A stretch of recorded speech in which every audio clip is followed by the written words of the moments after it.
ID! Blue ID! Blue ID! Let's go! Hello and welcome to the EdjSports Coach Rankings show. I'm your host, Katie George, joined each week by Ian O'Connor, Senior Data Analyst at EdjSports. Be sure to follow EdjSports on all social media platforms. And if you're watching on YouTube, hit the like button as well as subscribe for all of our betting content as well as Coach Rankings each week.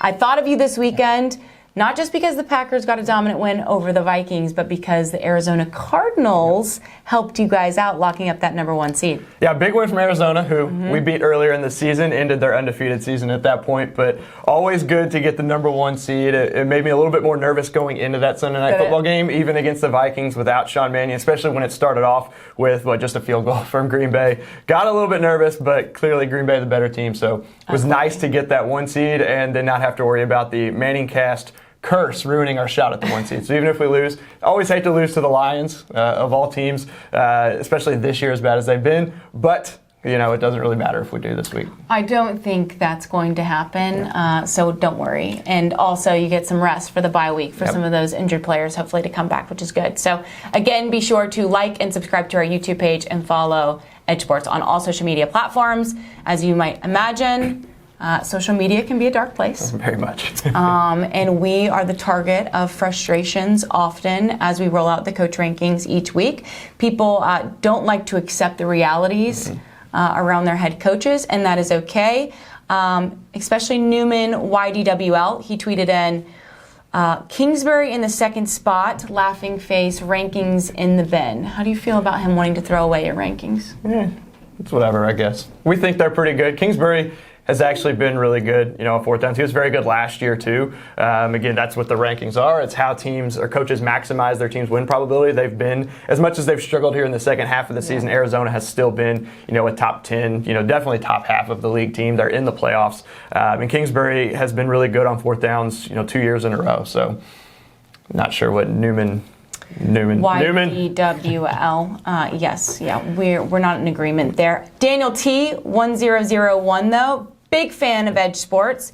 He tweeted, "Watching it right now, I don't understand why people are hating. If they think EdjSports is trash, don't watch it then. Meaningless to say, you guys are awesome. Keep up the great all caps work." Thank you, Daniel. Yeah, Daniel, I think, has followed us for quite a while. I've seen him really supports us and says he really likes to use our model. He's a big teaser guy when it comes to making bets. Says he's done really well with our model on making those bets. So we appreciate the love, Daniel. Nice or mean, we want to hear what you think of the rankings each week, so get in on the conversation. You can follow EdjSports on Twitter, and we will read your mean tweets right here. So things are going to work a little bit differently over the next few weeks as we move forward. We obviously will still be here throughout the playoffs, covering coaching matchups, throwing the challenge flags, giving out golden whistles, discussing coach firings and hirings as those get announced. But however, after this week, the rankings will not change. And Ian, can you explain to us why we run the rankings through just week 17 and not week 18? Yeah, so our final rankings are set right now. We do have our coach of the year. We're not going to release that until just before the Super Bowl. We'll kind of keep that secret and get that out there with the NFL award show that comes on that Thursday before the Super Bowl. We'll have a lot of other awards that we've come up with for some coaches, so we'll have some fun with that. But the reason is, most years it's gone through week 16, not week 17 with the extra week this season. It's through week 17. And that's because not every team plays a meaningful game in week 18, obviously. Okay. There are some teams who are still fighting for playoff positioning. Some are still fighting for playoff spots. But you've also got a lot of teams that, or a handful of teams that sit their starters, or you've got teams that neither one is in the playoffs. They're eliminated. So it's really not fair, when there's really nothing to play for. You would still expect, and sometimes we do see coaches a little bit more aggressive in those situations when they really have nothing to play for, which makes sense. But with every coach not having, 17 meaningful games, you could argue even some coaches don't have 15 or 16 based on when they're eliminated. Still, we want to kind of keep it equal where up through week 17, pretty much every team at least has something on the line or are playing a team who has something on the line. So Green Bay and Detroit could be a good example of that. Yes. Do we expect all of the starters to play? Right. Hopefully, but how long will that actually last in that game? So you don't want to dilute the rankings. Yeah, that's exactly right. What we will do, though, you mentioned we'll still be previewing coaches. We'll have our challenge flags. We'll still be previewing the playoff coaches for each round. So if you've got, say we get down to the final, going into the conference championships, and the last 4 coaches left, and our overall rankings are 5th, 7th, 12th, and 20th. We'll rank them 1 through 4 based on that. And then, at the beginning of the playoffs, there's 14 coaches. We'll rank them 1 through 14, but that's not their overall rankings. It's just how they rank among each other in the overall rankings. As in the playoffs. Okay, that makes sense. And then obviously we hope you stick with us for all the reasons just mentioned, because there's a lot to talk about. But the Coach Rankings Award Show will be on February 9th ahead of the Super Bowl, where there will be a number of awards given out. So be sure to stay with us along the way, because it's going to be really exciting. And obviously we want everyone to lose their mind when they know who wins this year's Coach Ranking of the Year. Yep, and Super Bowl no longer that first Sunday in February, now moving on to the second Sunday. Back it up. So Back it right up. around the pitchers and catchers reporting time for baseball. So just kind of lumping it all together. Lots of love, Valentine's Day, Super Bowl, baseball starting. So it's going to be a good time of year. Valentine's Day in there. Oh, lovely. The last few weeks we've discussed coaches who have been on mildly, warm seats, on the verge of possibly being let go by their franchises. We spoke about Pete Carroll and Rick Bisaccia last week. I would say that those are mildly warm candidates, right? Some are much hotter than others. Exactly. This week we want to focus on Joe Judge, who has been slowly losing the benefit of the doubt from fans, from the media, and potentially, Giant ownership. Judge became the head coach of the Giants in 2020, coming from the New England Patriots. As head coach, he has gone 10-22 for a 31% win percentage. Injuries have certainly played a factor in their on-field production, but Judge himself has held his team back a number of times with conservative play calling. So, Ian, what do the numbers say about Joe Judge, and should he be on the hot seat in New York? Joe Judge absolutely should be on the hot seat. He's the coach, one of the coaches we've probably kind of, I don't know if ragged on is the right word, because it's been merited, that we've criticized him. But Judge is a special teams guy. I think he was like a special teams coordinator or something. In college before with New England. And so what's interesting with him is usually, head coaches, it's an offensive coordinator, defensive coordinator that becomes a head coach. But, you mentioned the injuries for New York. They have piled up over the last couple of years. It seems like every week they're missing at least 2 of their receivers. Saquon Barkley has been hurt a lot since his first year in the league. Daniel Jones has now been out for 5 or 6 weeks, I think. But Judge really doesn't do much to help improve his team's win probability, especially when it comes to 4th down decisions. So he's 31st overall, ahead of only Mike Tomlin. He's 27th in CCI. Really hard to believe that there are coaches even below him when it comes to CCI, because he just has been very bad. Fans, reporters, everything I've seen alike have gotten really tired of his conservative nature on 4th downs. His top error this year is a 4th and 3 punt from the Atlanta 39-yard line, trailing by 1. A punt there. And these are situations, again, fans have really gotten tired of. You see a lot of these 4th and short, 4th and medium punts between, his own 45, say, and the opponent's 40, in this situation, 39. Like, those are situations in a 4th and 2, a 4th and 3, even a 4th and 4. So many coaches are coming around to going for it there, and Judge still just refuses to do it. He's got a couple field goals this year on 4th and 2 from the 5-yard line while trailing. One was against the Chiefs. I think the other one was against Washington, if I remember correctly. Okay. 4 of his top 7 best decisions are 4th and goal from the 1 or 2 while trailing, and those have pretty much become obvious in the NFL these days. So while they're good decisions, they are pretty obvious ones that you can't really give too much credit for there. Just because your background is in special teams does not mean you always need to send out the special teams unit. Exactly. Right? Okay. Well, along with Joe Judge, Vic Fangio, as well as Matt Rule, are 2 other potential names to monitor for Black Monday. If you're not familiar with the phrase, that refers to the Monday after the regular season, where a number of coaches are, of course, relieved of their duties. Where do we stand on Fangio and Rule? And speaking of Black Monday, kind of surprised that we haven't seen more firings yet to this point, because of the new rule that allows coaches and their franchises to interview coaches within the last 2 weeks of the regular season. But to this point, I think just Urban Meyer has been let go. Matt Nagy, I think the reports have come out that he's pretty much done. Been told that he's done after the regular season, which is pretty much, people have been expecting that for, I think, pretty much the whole year, if not just the last half of the season. But yeah, Vic Fangio and Matt Rule, really haven't been as bad in the fourth down decision-making department, and they've gotten better over their tenure. So Fangio, in his third year, Broncos have been near the bottom in EPI pretty much every year, but he has improved in CCI at each year. In 2019, he was 24th. Last year, he was 18th. This year, he is 15th. So up near the middle of the pack, not terrible. Yeah. He has some where you kind of question, what are you doing? But he has some that are really good as well that kind of surprise us here even when we see it. And again, started off well with 3 wins, but they were all against the bottom of the league teams. I think the Jaguars, the Jets, and I forget who that first opponent was. But also have big wins against Dallas and the Chargers. So they've got some really big wins. They've shown some glimpses of success under Fangio. I think the biggest question mark, and it's kind of the same for Matt Rule, is quarterback. They've had Teddy Bridgewater, who's done pretty well, but has been hurt at times. He's out now. Drew Lock really hasn't shown much. No. Same with Matt Rule in Carolina. He's improved. He was 30th overall and 31st in CCI last year in his first year in Carolina, first year in the NFL as a head coach. And he's up to 19th and 13th, respectively. So he's even ahead of Fangio. Has been really good. One really bad decision stands out, though. And I went back, and it took me a minute to find this because I remembered it. Couldn't remember what week it was or what the exact scenario was. But week 1 against the Jets, 4th and 6 from the Jets' 33, chooses to punt instead of even, kicking a field goal. That's a long field goal, or not really a long field goal. It's a 51-yarder, for an NFL field goal kicker. That's pretty normal. You should at least send him out. So that was his 4th worst decision of the year, and a head scratcher from the get-go this year. Again, 13th overall, or 13th in CCI, so he's gotten a lot better. Fangio's been in his position a year longer. I would expect him to be a little bit safer than Rule, who's just in his 2nd year, signed that big 7-year deal, who I think there are reports that the owner is kind of having some buyer's remorse there. Really? But the big thing, mediocrity, I think, again, is not what he signed up for. Exactly. Especially in 2 years, but again, the quarterback is the biggest thing. If either of them could get, the big rumor last year in the offseason was Aaron Rodgers to Denver. Yes. Hopefully that does not happen for my sake. But guys like him or Russell Wilson, if either of these coaches could get one of those quarterbacks,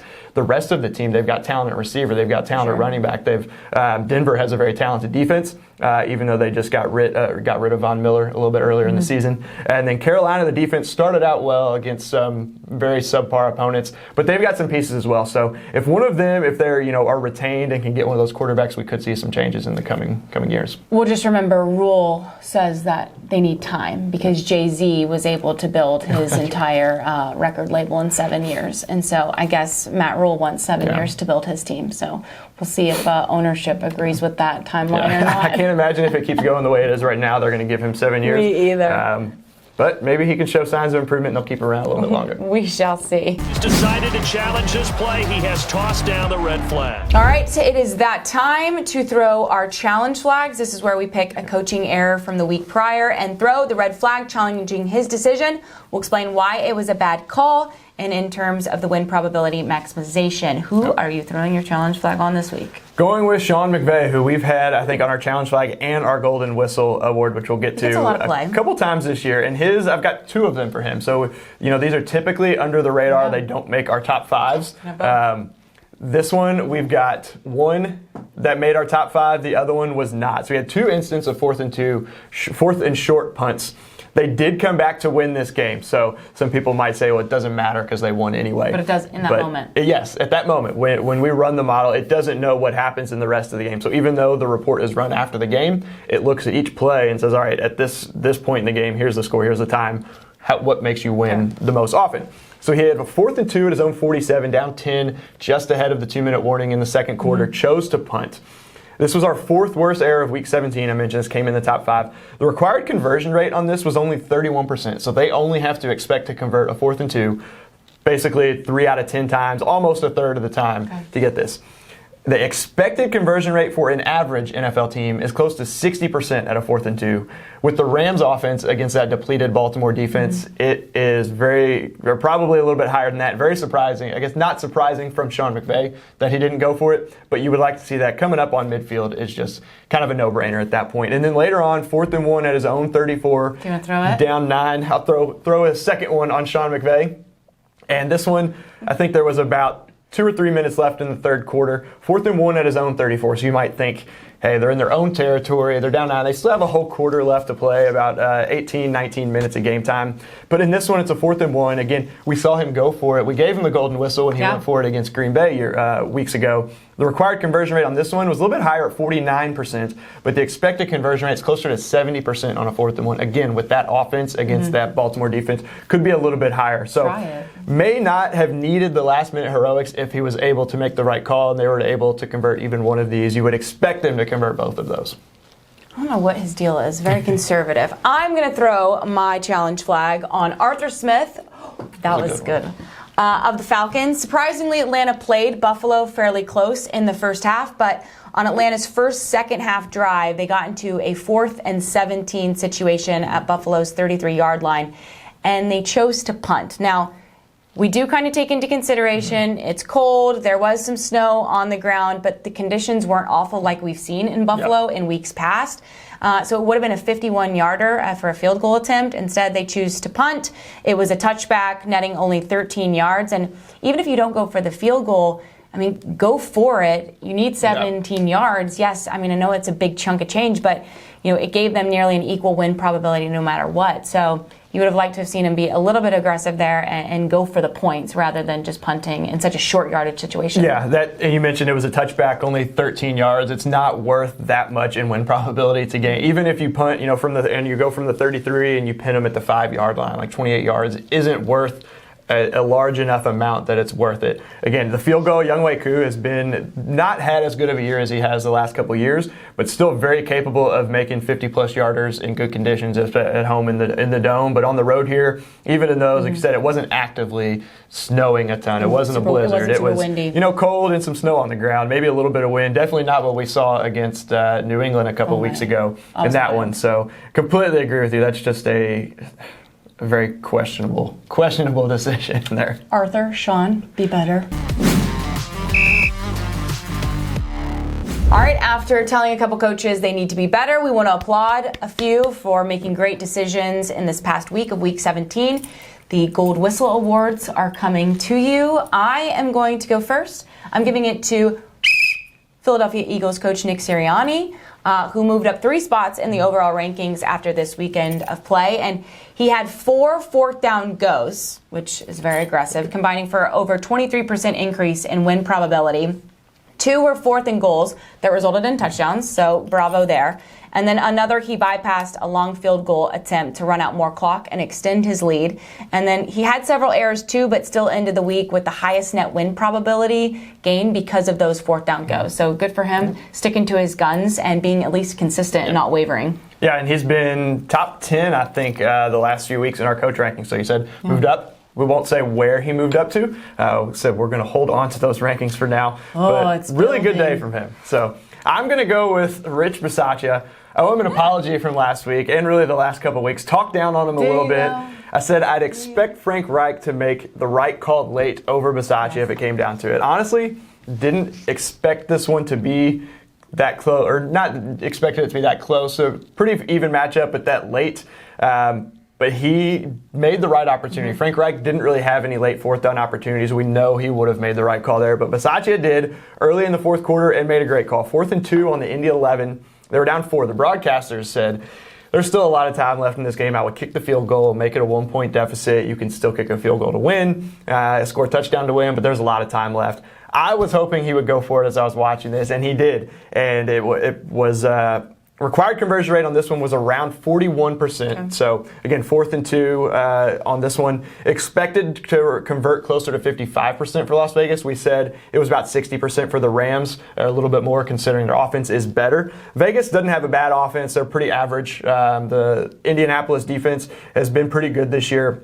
So they would probably be around that league average based on a couple pretty average teams here, or maybe slightly above average. And not only did Las Vegas convert, they scored a touchdown. Derek Carr threw a touchdown pass to Hunter Renfrow to give them the lead.